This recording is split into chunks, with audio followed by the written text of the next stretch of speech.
இங்கே ஒரு 3 பேர்த்துக்கு நான் ரசிகன். அதில் முதல் ஆள் வெளியே போயிட்டாங்க. அவங்க இங்கே இருந்தால் நல்லா இருந்திருக்கும். நமிதா, அந்த ஒரு சீன் எனக்கு மைண்டில் அப்படியே நின்றுக்கிட்டே இருக்கு. நமிதா அது இன்னும் எனக்கு மைண்ட் விட்டு போவே இல்லை. நமிதாவை பார்த்ததுலேருந்தே எனக்கு அதே தான் மைண்டில் நிற்கிது. அந்த சீன் அற்புதமான சீன். ஏன்னா ஒரு ஒரு ப்ரிவியூ இது மாதிரி இதுதான் ஃபங்க்ஷன், இந்த மாதிரி ஃபங்க்ஷன் தான். நமிதா வர்றாங்க. இப்படி இந்த பக்கம் இருந்து என் பையன் சாந்தன் வர்றான். இந்த 2 பேரும் அப்படின்னு பார்த்து அப்படியே அக் பண்ணி பிடிச்சாங்க பாரு. 2 பேரும் அப்படி அக் பண்ணி இது பண்ணிட்டு அப்புறம் திரும்பினாங்கன்னா நடுவில் நான் இப்படியே உட்காந்து பாட்டுருக்கேன். 2 பேர்த்துக்கு என்ன பண்றதுன்னு தெரியல. அவன் சாந்தனு அப்படியே ஒரு மொழி முடிச்சுட்டு, நான் படத்தில் முழிக்கிறத விட மோசமா ஒரு மொழியோட அவன் அப்படி போனான். நமிதாவும் அதே மாதிரி சைலண்டாக போனாப்புல. ஆனால் நான் மட்டும் ரொம்ப ரசித்தேன். ஆனால் இப்படி ஒரு சீன் எப்போ பார்க்க முடியும் அப்படிங்கிற மாதிரி. அது அவனை வச்சுட்டு சொல்லியிருந்தா நல்லா இருந்திருக்கும். ஸோ அடுத்தபடியாக இன்னொருத்தருக்கு ரொம்ப ரசிகன். என்னன்னா, மேடையில் எல்லாரும் மைக்கு கிடைச்சா எல்லாரும் பேசுகிறோம். ஆனால் அவ்வளவு ஆளுமையோடு பேசுறது அப்படிங்கிறது சீமானவர். அது பல தடவை அவருடைய பேச்சை கேட்டு ரசித்து நான் ஃபோன் பண்ணியும் பேசியிருக்கேன். நான் மற்றவங்ககிட்டையும் சொல்லியிருக்கேன். ஏன்னா எல்லாத்துக்கும் வராது, அங்கங்கே தகராறாகவும் தடுமாறும். ஆனால் சீமானுக்கிட்ட என்றைக்குமே அந்த தடுமாற்றமே இல்லை. ஸோ அதை எப்பவுமே அவர் பேசுகிறது எங்கே வந்தாலும் டக்குன்னு உட்காந்து கேட்டுட்டு இருப்பேன். ஸோ அவருக்கு ரசிகன். 3வது ஒருத்தருக்கு ரசிகனான்னு அதை பாதி செல்வமணி தொட்டு விட்டு போனார். ஏன்னா எனக்கு பாக்யராஜ்னு சொல்லி பேர் வச்சது உண்மையிலேயே எங்கள் அம்மா எப்படி நினச்சி வச்சது தெரியல. உண்மையிலேயே அந்த பாக்கியம் எனக்கு கிடைச்சது. எனக்கு ஒரு ஆச்சரியம், எங்கள் அம்மா எனக்கு இப்படி பேர் வச்சாங்களேன்னு. நான் வந்ததுலேருந்தே கேட்டுக்கேன், ராஜகுமாரன் உண்மையிலேயே ராஜகுமாரன் தான் பேரா, இல்லை சினிமாவுக்கு ராஜகுமாரன் பேர் வச்சுட்டாரா? ஏன்னா தேவயானி கிடைக்கும் போது உண்மையிலேயே ராஜகுமாரன் ஆயிட்டாரு. ஸோ தேவயானி அவங்களுக்கும் நான் ரசிகன். என்னென்னா அந்த ப்ளசண்ட் ஃபேஸ், அந்த சிரிச்ச முகமாக அன்பு வடியுது அப்படின்னு சொல்லுவாங்கள்ல. இந்த கேரக்டர்லாம் சொன்னாங்க, இந்த படத்தில் கேரக்டர் என்ன அப்படின்னு சொல்லிட்டு. எந்த படத்தில் வந்தாலும் அவங்க கேரக்டர் அவங்களுடைய சீன், அவங்களுடைய அந்த ஃபேஸ் அவ்வளோ ப்ளசண்ட்டாக பார்த்துக்கிட்டே இருக்கலாம் போல் இருக்கும். இதில் குழந்தைகளுக்கு அந்த கேரக்டர் எனக்கு ஸ்னாப்சிஸ் அனுப்பிச்சப்போ பார்த்தேன்.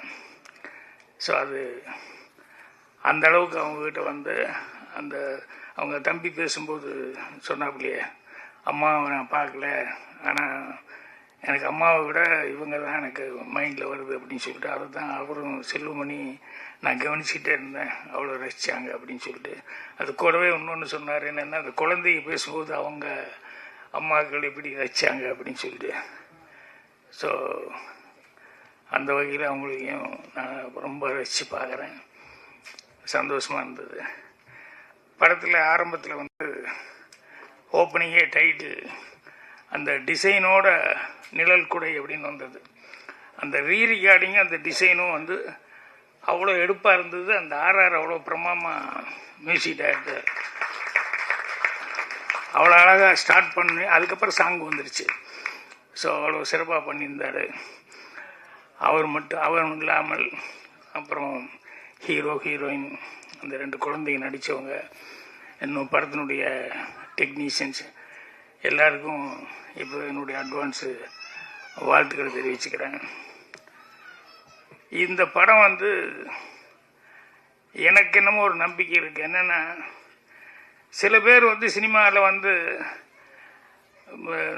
Luck favours to fools only அப்படின்னு சொல்லுவாங்க. அந்த மாதிரி எனக்கு சில பேரெல்லாம் வந்து எப்படா இவங்களுக்கு படம் வந்துக்கிட்டே இருக்குது அப்படின்ட்டு இருக்கு. சில பேருக்கு ஏன்டா இவங்களுக்கு படமே வரல, இனத்தினால்டா படம் வரல அப்படின்ட்டு. உண்மையிலேயே அதிகமான் வந்து அந்த லிஸ்ட்டில் எனக்கு அதிகமான் ரொம்ப நாளாக மைண்ட்லேயே இருந்துட்டு இருக்காரு. என்னென்னா அவருக்கு தான் நியாயமாக பார்த்தா அவர் தான் கண்டினியூஸாக படம் பண்ணணும். ஏன்னா அந்த திறமை அவர்கிட்ட இருக்குது. அவர் நேரேட் பண்ணும்போது நான் கேள்வி கேட்டேன். அதே மாதிரி சாந்தனுக்காக கூட ஒரு படம் செஞ்சு ஃபிஜி ஐலண்டில் போய் ஷூட்டிங்லாம் பண்ணி அவ்வளோ நல்லா இருந்த அந்த படம். அதுவும் நடுவில் ஏதோ தடைப்பட்டு அப்படின்னு போச்சு.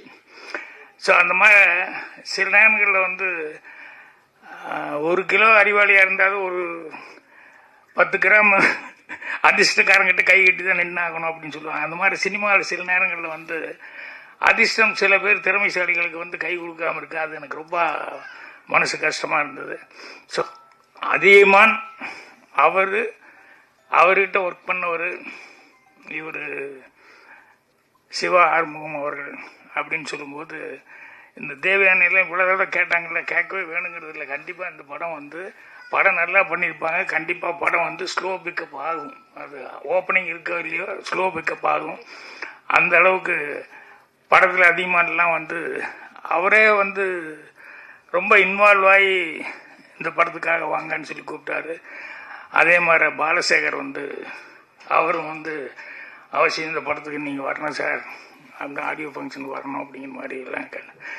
எதுக்குன்னா அந்த டைட்டில் வந்து நிழல் குடைட்டு வச்சுருக்காங்களே, இவருக்கு இந்த டைரக்டருக்கு வந்து நிழல் குடையாக இவங்கெல்லாம் இருக்காங்க. அதிகமானமா நிறைய நண்பர்கள்லாம் இருக்காங்க. பர் சீமான் இவ்வளோ வேலைக்கு நடுவில் வந்து அவர் வந்து இல்லை நான் கடைசி வரைக்கும் இருந்து பேசிட்டு தான் போகணும், எல்லாம் குடும்பமாக ஆகிட்டாங்க அப்படின்னு சொல்லி சொன்னார். ஸோ நிழல் குடை அப்படிங்கிறதுனால நான் அது சம்மந்தப்பட்டது ஒரு 2 விஷயம் மட்டும் சொல்லணும்னு நினைக்கிறேன். ஒன்று வந்து என்ன அப்படின்னா, ஒருத்தர் ஜூனியர் ஆர்டிஸ்ட்டு என்னைக்காவது வந்துடுவோன்னு நினச்சார். கடைசியில் ஜூனியர் ஆர்டிஸ்டாகவே இருந்தார். பெருசாக வர முடியல. அட்லீஸ்ட் அதுலேயாவது கொஞ்சம் வருமானத்தோடு இருந்தாருன்னா அதுவும் இருக்க முடியல. கடைசியில் அதுலேயும் அதோடையே கல்யாணம் வச்சு குழந்தையெல்லாம் பெற்று குழந்தைய பெருசாகி பொண்ணு கல்யாணம் வச்சுட்டாரு. கல்யாணம் வச்சதுக்கப்புறம் பார்த்தா கையில் பேசின வரதட்சணைப்படி காசு அவர் எதிர்பார்த்த இடத்துல வரல. எம்ஜிஆர் படங்கள் நிறைய படங்களில் வந்து ஜூனியர் ஆர்டிஸ்டாக அவர் கூடவே கூட அங்கங்கே ஏதோ டைலாக் பேசியிருக்காரு. சரி கோட்டைக்கு போய் எப்படி நம்ம உள்ளே போக முடியும் அப்படின்னு சொல்லிட்டு போய் அங்கே நின்றுருக்காரு. உள்ளே விட மாட்டேங்கிறாங்க. எப்படியோ தடுமாறி கூட்டத்தில் நின்று அவர் வந்து கார் ஏறும்போது பேர் சொல்லி தலைவரே அப்படின்னு அவர் கூட்டத்துலேருந்து பார்த்தாரு. கூட நடித்தவங்க அவருக்கு என்ன அரசியலுக்கு வந்தாலும் அந்த சினிமாங்கிறது வந்து கடைசி வரைக்கும் அவர் போகல. அவருக்கு பிளட்டில் இருந்துக்கிட்டே இருந்தது கடைசி வரைக்கும் சினிமாங்கிறது.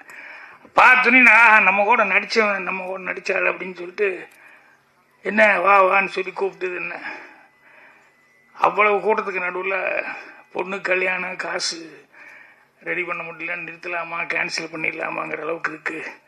என்ன தெரியுதுங்களா அப்படிங்கிற மாதிரி கேட்டார். எழுதி என்ன தேதி எல்லாம் எழுதி கொடுத்துட்டு போ, கல்யாணம் அந்த ரேட்லேயே வச்சுக்கோ, தேதி மட்டும் கரெக்டாக உதவியாளருக்கு எழுதி கொடுத்துட்டு போயிரு அப்படின்னு. அவர் அவ்வளோ சந்தோஷப்பட்டு போய் கல்யாணத்தை கரெக்டாக ஃபிக்ஸ் எல்லாம் பண்ணி எல்லாம் இது பண்ணிட்டாரு. 1 வாரம் கல்யாணத்துக்கு ஒரு 2 நாளைக்கு முன்னால் அவர் தலைவர் உடம்பு சரியில்லாமல் போயிட்டார்.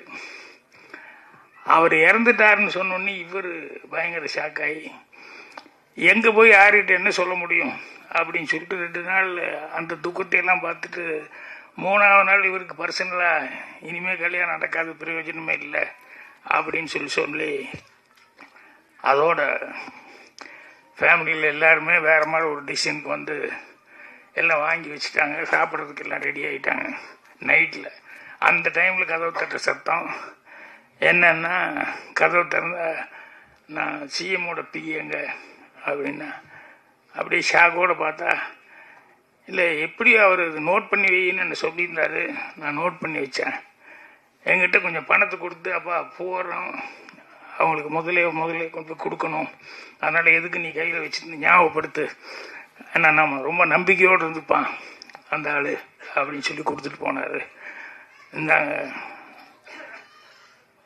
அப்படின்னா அவருக்கு எப்படி இருந்திருக்கும் அந்த ஆளுக்கு யோசிச்சு பாருங்கள். செத்தரலான்னு முடிவு பண்ண ஆளுக்கு வந்து அவர் வந்து மொத்தமும் அவர் இவர் என்ன சொல்லிட்டு போனாரோ அந்த நகைக்கு கல்யாணத்துக்கு உண்டான எல்லா செலவுக்கு உண்டானது கொடுத்துட்டு போயிருக்காரு அப்படின்னு சொன்னோடனே அவர் அழுகைக்கு அப்படி அழுதாரு.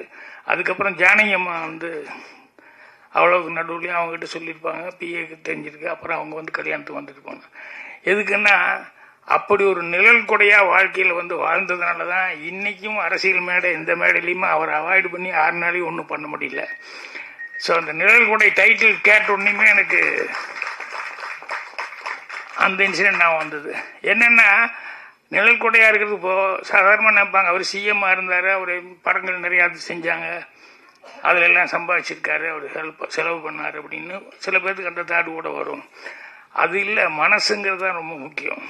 எனக்கு தெரிஞ்சு கலைஞான சார் சிவாஜி வச்சு ரஜினி இன்ட்ரடியூஸ் பண்ணார் ஃபஸ்ட்டு படம் அவருக்கு. அதுக்கப்புறம் மிருதங்க சக்கரவர்த்தி தான் எடுத்தார். எடுத்து எல்லாமே அவருக்கு சரியாக வரல, கடன் பட்டார், அவ்வளோ கஷ்டத்தில் இருக்கார். அவர் பேட்டியில் நக்கீரன் இதில் வந்து பேட்டியில் சொல்லும்போது இப்படியெல்லாம் எனக்கு படம் எடுத்து கூட நான் வந்து இன்னும் ஒரு சொந்த வீடு இல்லை, வாடகை வீட்டில் தான் இருக்கேன், இப்படி ஒரு சிரமத்தில் இருக்கிறேன். பட் பரவாயில்ல, ஆனால் எனக்கு எப்போ கேட்டாலும் நான் வந்து ரஜினி என் படத்தில் நான் ஃபஸ்ட்டு நடித்தாருன்னு சொல்கிறதோ இல்லை மிருதங்க சக்கரவர்த்தியெல்லாம் சிவாஜி சார் வச்சு எடுத்தேன்னு சொல்கிறது அது எனக்கு பெருமை, அது போதும் அப்படிங்கிற மாதிரி சொல்லிவிட்டு அந்த கொஞ்சம் கஷ்டங்கிறத வந்து அந்த நேரம் பார்த்து தேவர் ஃபிலிம்ஸ் அவர் வந்து அவ்வளோ மரியாதையோடு அங்கே தேவர் ஃபிலிம்ஸில் இருந்தார். அந்த சின்னப்பா தேவர் அவர்கள் வந்து அவ்வளோ தூரம் ரைட்டர்ஸ் எல்லாத்தையுமே அரவணைச்சு அப்படி கொண்டு போவார், சின்னவங்க பெரியவங்கிறது இல்லாமல். ஆனால் என்னன்னா அவர் பண்ண ஒரே தப்பு, ஒன்மேன் ஆர்மியாகவே கடைசி வரைக்கும் இருந்து அவர் இருந்த வரைக்கும் சக்ஸஸை பார்த்து எல்லாத்தையும் பண்ணிட்டு போனார். அப்படியே அவங்க பையனையோ மருமகனையோ ட்ரைனிங் கரெக்டாக பண்ணாமல் விட்டார். அதனால் அவர் போனதுக்கப்புறம் பார்த்தா அந்த ஃபேமிலியே ஒரு கஷ்டத்துக்குள்ளே ஆயிடுச்சு. அந்த நேரத்தில் ஏதோ ஒரு அவங்க குடும்பத்து கஷ்டம் இவர் காதுக்கு வருது, ஐயோ அதுக்கு நம்ம ஒரு பணம் கொடுத்து ஹெல்ப் பண்ண முடியாமல் இப்படி உட்காந்துருக்குமே அப்படின்னு சொல்லிட்டு நம்மளே இவ்வளோ சிரமத்தில் உட்காந்துருக்குமே அப்படின்னு சொல்லும்போது இவருடைய பேட்டியை பார்த்துட்டு சேலத்திலிருந்து ஒரு அட்வொகேட்டு, அவருக்கு இவரை தெரியாது கலைஞானத்தை பற்றி, ஆனால் இவர் பேட்டியை பார்த்துட்டு இப்படியெல்லாம் நீங்கள் கஷ்டப்பட்டு இவ்வளோ தூரம் லைஃப்பில் வந்து வைக்கீங்க, ஸோ ஏதோ உங்கள் கஷ்டத்துக்கு என்னால் முடிஞ்சது நான் அனுப்பிச்சி வைக்கிறேன்னு சொல்லி ஒரு 10,000 ரூபா வந்து அவருக்கு அனுப்பிச்சிருக்காரு. கல்யாணம்னா அப்படியே ஒரு சந்தோஷம்னா அப்படி ஒரு சந்தோஷம். நம்ம கொடுக்க முடியலையேன்னு நினைச்சோம், நமக்கு வந்து எங்கேயோ இருந்து இப்படி ஒரு 10,000 ரூபா வந்து அப்படியே எடுத்து கொண்டு போய் தேவர் பிரின்ஸ் அந்த குடும்பத்துக்கு கொண்டு போய் கொடுத்தாரு. அதுதான் மனசு. காசு இருந்த ஒருத்தன் செய்யறதுங்கிறது பெரிய சமாச்சாரம் இல்லை. அவருக்கே அவ்வளோ கஷ்டத்தில் இருக்காரு, பேட்டி கொடுத்துட்டு இருக்காரு. ஆனால் அவருக்கு ஒரு 10,000 ரூபா வந்தது அப்படின்னு சொன்னோடனே அதை கொண்டு போய் அந்த நம்ம வேலை பார்த்த இடம் நம்ம அங்கே தான் இருந்து சாப்பிட்டோம் அப்படின்னு சொல்லிட்டு அவங்களுக்காக செஞ்சார். அதுதான் மிகப்பெரிய சமாச்சாரம். ஸோ நிழல் கொடை அப்படின்னு சொல்லும்போது இந்த கேரக்டர் வந்து கண்டிப்பாக இது வந்து தேவயானை மேலே தான் அந்த டைட்டில் வந்திருக்கும்னு நினைக்கிறேன் நான். கரெக்டா? ஸோ தேவயானை வந்து கடைசியில் கிளைமேக்ஸ் சொன்னாங்க, அந்த குழந்தை வந்து மிஸ் ஆகிறது, அதுக்கப்புறம் எல்லாமே ஒன்று சேர்றாங்க அப்படின்னு சொல்லிட்டு. ஸோ படத்துக்கே நிழல் கொடையாக வந்து அவங்க இருந்திருக்காங்க. அதே மாதிரி அந்த சிவா ஆர்மம் அவர் வந்து எங்கிட்ட பேசும்போது அந்த டைட்டில் தர்ஷன் சிவா என் பையனையும் நடிக்க வச்சிருக்கேன் சார், இவரே சோதனை